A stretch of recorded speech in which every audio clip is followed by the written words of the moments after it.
Nagbabalik ang pinakawalang kwenta-kwentang movie review dito sa balat ng YouTube. Ako yung nag-review. Nandiyan yung pangalan ko, kayo nang bahala bumasa. Pag-usapan natin ngayon yung movie na may title na Haplos ni Milagros. Pinagbibidahan ni Vern Kay, John Mark Marcia, Anya Garcia, directed by Christopher Novagos. Bago ang lahat, roll intro. Yun! Eto na! So, tungkol saan ba to?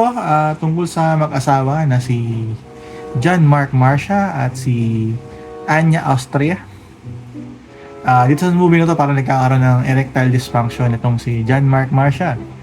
At narinig niya na mayroong isang manggagamot na sinubukan niya dun sa manggagamot na yun na humingi ng tulong. Yung manggagamot na yun si Vern Kay. So, pinunta niya to si Vern Kay, humingi siya ng tulong. Yun nga lang sa di inaasahang pangyayari, nagkaroon sila ng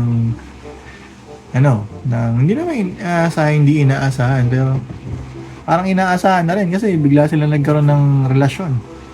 Tapos natuklasan ng asawa ni John Mark Marcia na meron silang relasyon. So, yun. Yun lang. So, tungkol saan ba itong movie na itong movie na to ay parang may kapareho tong movie rin ni John Rosa na gano'n na may mag-asawa din, tapos yung mga mag-asawa na humingi ng tulong sa isang faith healer, gano'n. Parang gano'n. Parang inulit-ulit lang eh.